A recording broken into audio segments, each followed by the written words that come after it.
Lagi-lagi dan terjadi lagi. Ada apa ini?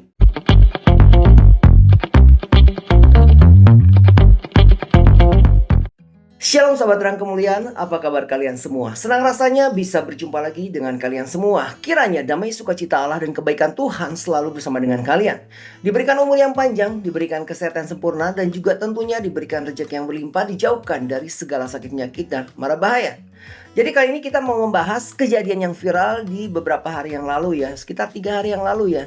Karena hari ini ada tanggal 30 Juni ketika video ini dibuat. Jadi kejadiannya sekitar tanggal 27 Juni kemarin. Nah, jadi ada suatu kejadian yang viral terjadi letaknya di Cidahu, Sukabumi. Ini ada pengerusakan sebuah rumah atau villa yang diduga katanya digunakan sebagai tempat ibadah, di mana menurut pengakuan yang punya villa sih katanya itu digunakan ketika anak-anak melakukan retreat seperti yang kalian tahu ya, retreat rohani.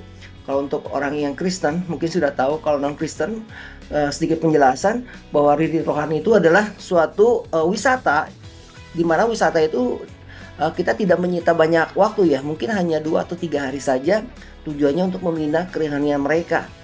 Dengan apa yang dilakukan dengan kegiatan-kegiatan rohani, permainan rohani tentunya, ataupun membaca Alkitab, mendengarkan firman, dan ataupun memuji. Dan saya rasa itu tidak akan mengganggu lingkungan di luar ya, karena dilakukan hanya di dalam rumah saja, dan itu tidak lama, mungkin hanya 2 atau 3 hari saja. Nah sahabat terang kemuliaan, seperti apa yang terjadi di Cidahu, Sukabumi ini? Mungkin kalau menurut saya sih ini adanya kurangnya komunikasi ya. Jadi tidak ada ketransparan komunikasi. Dan kalau kita lihat dari segi toleransi beragama, ini sih saya pikir sangat miris sekali ya. Sebetulnya kekerasan tidak perlu terjadi. Yang di sini dibutuhkan adalah komunikasi. Nah, sahabat kemuliaan, seperti yang kalian tahu mengenai berita viral itu sudah tersebar di mana-mana tentang pengerusakan rumah di mana diduga sebagai rumah ibadah. Seperti yang dilihat mungkin di gambar atau di video yang sudah pernah kalian nonton, itu ada semua dirusak ya. Kemudian ada salib juga yang dipatahkan. Sebetulnya itu nggak bagus ya. Karena dengan mematahkan salib itu artinya itu sudah termasuk ke dalam penistaan agama sih sebetulnya ya. Dan kemudian juga ada mobil-mobil yang dihancurkan pakai batu gitu ya, dirusak ya. Nah, di sini kita akan mendengarkan sedikit penjelasan dari pemilik rumah tersebut, di mana pemilik tersebut adalah warga dari Jakarta yang memiliki villa di Sukabumi. Mari kita dengarkan videonya. Buat yang bertanya-tanya tentang kejadian yang ini, saya mau berbagi cerita pengalaman yang saya alami di sana. Kami sedang mengadakan retret dalam rangka liburan sekolah anak-anak, dan kebanyakan pesertanya adalah remaja dan anak-anak. Dan perlu diketahui bahwa kami tidak ada membangun gereja, ya karena tempat itu adalah villa pribadi dan pemilik adalah kenalan kami. Pada saat kami sesi games, tiba-tiba kami mendengar suara keramaian di pagar. Orang gedor-gedor pagar, orang berteriak-teriak. Dan pada saat itu kami sangat kaget. Karena tiba-tiba banyak batu-batu bertebaran, batu-batu dilempar. Dan secara langsung mereka datang dan mengatakan kami harus keluar dari villa. Saat itu juga, saat itu kami semua shock. Dan kami berusaha untuk tenang. Dan berusaha untuk terus menggiring anak-anak untuk bisa tenang. Dan kami keluar dari ruangan untuk masuk ke mobil. Dan pada saat itu kejadian begitu cepat. Sampai anak-anak tidak bisa membawa pakaian mereka, membawa tas-tas mereka, membawa peralatan mereka. Mereka hanya kami kiring sampai masuk ke dalam mobil. Dan pada saat kami mau keluar dari gerbang, semua mobil unit kami yang kami bawa dipukul-pukul, dilemparin batu, dibaret, gores. Dan itu benar-benar membuat suatu trauma bagi anak-anak kami. Kejadian ini sungguh membuat trauma bagi kami, khususnya bagi anak-anak, di mana mereka mengalami langsung, melihat langsung, di mana kegiatan ini bisa berlangsung dengan damai, tapi terusik dan berakhir dengan kekerasan. Dan kami percaya setiap perbedaan untuk tidak saling menyakiti, tapi kita saling menghormati, saling menghargai satu dengan yang lain. Mari kita saling menghargai, mari kita saling membangun persaudaraan di antara kita, tanpa membandingkan, tanpa membedakan latar belakang, keyakinan, atau perbedaan lainnya. Karena pada akhirnya kita semua ingin hidup damai, saling menghormati, dan kita semua akan menjadi pribadi-pribadi yang baik, semakin baik ke depannya. Dari kejadian ini, mari kita bangun generasi anak-anak yang cinta damai. Kita bangun generasi anak-anak yang saling mengasihi, saling menghargai, dan saling menghormati. Mari kita mengajarkan kepada anak-anak kita, bukan kebencian, tapi kita memberikan kasih, saling mengampuni, bukan membalas kejahatan. Karena damai itu dimulai dari hati dan cara kita memperlakukan sesama kita. Nah, sahabat terang kemuliaan, itulah tadi video penjelasan dari pemilik rumah tentang apa yang sebetulnya terjadi. Dan di sini tepatnya 1 hari setelah kejadian tersebut, tanggal 28 Juni, masyarakat sekitar bersama tokoh-tokoh agama mereka memberikan pernyataan. Ini pernyataannya. Bismillahirrahmanirrahim. Sehubungan dengan terjadinya insiden kerusakan rumah yang dijadikan tempat ibadah, maka dengan ini kami dari Forkopimda Kecamatan Cidahu dan segenap lembaga keagamaan Kecamatan Cidahu serta tokoh masyarakat, tokoh pemuda menyatakan satu bahwa situasi dan kondisi di wilayah Kecamatan Cidahu kondusif dan siap memelihara dan menjaga stabilitas keamanan di wilayah Kecamatan Cidahu. Dua, tidak akan terulang kembali kejadian insiden tersebut. Tiga, meminta jangan sampai lanjut ke proses hukum dan diharapkan diselesaikan dengan cara musyawarah mufakat. Empat, kami siap untuk mengganti kerusakan dan memperbaiki rumah tersebut. Lima, meminta kepada pemilik rumah agar rumah tersebut difungsikan sebagai rumah atau tempat tinggal dan tidak dijadikan rumah ibadah.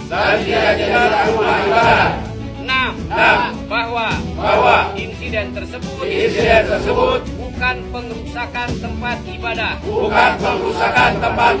Demikian pernyataan bersama ini kami buat untuk dijadikan bahan sebagaimana mestinya.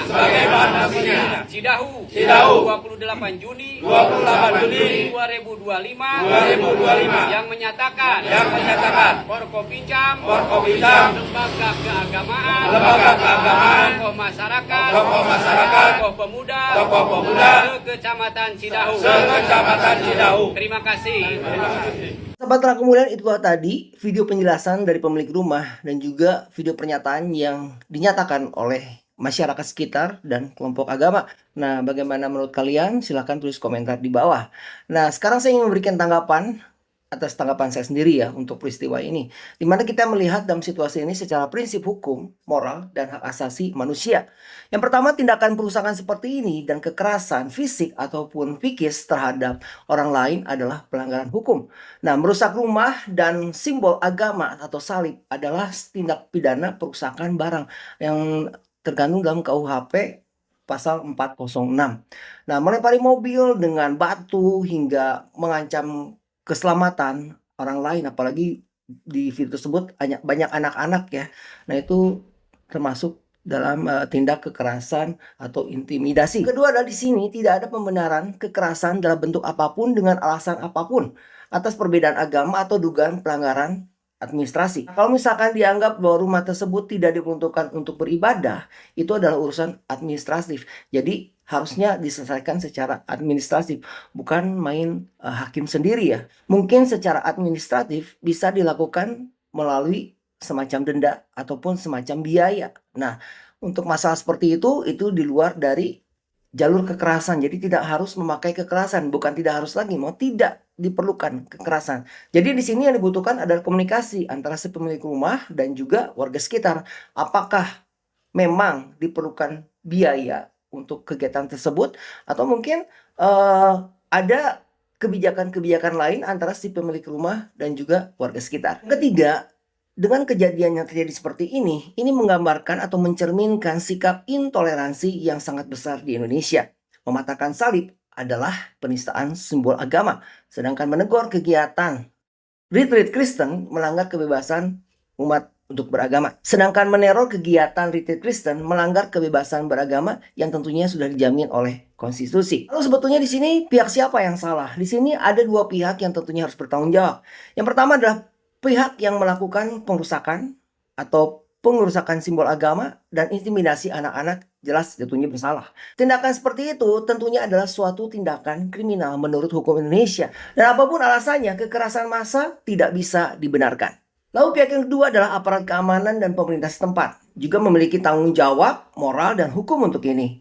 Satu, mencegahnya terjadinya eskalasi kekerasan. Kemudian melindungi juga hak warga minoritas yang sedang beribadah. Menindak laku kekerasan secara tegas dan adil. Di dalam kasus ini, kesimpulan yang saya bisa ambil adalah masyarakat yang melakukan kekerasan dan perusakan adalah pihak yang paling bersalah secara hukum dan moral. Tindakan mereka tidak sah, tidak sesuai norma agama manapun, tidak ada agama manapun yang menganjurkan untuk melakukan hal seperti itu dan melanggar prinsip toleransi beragama tentunya. Jika ada pelanggaran administratif oleh pengelola rumah, itu harus tetap diselesaikan melalui mekanisme hukum resmi, bukan dengan intimidasi ataupun kekerasan. Dan di dalam kasus ini pun pemerintah daerah dan aparat keamanan wajib memastikan perlindungan korban khususnya pada anak-anak yang trauma.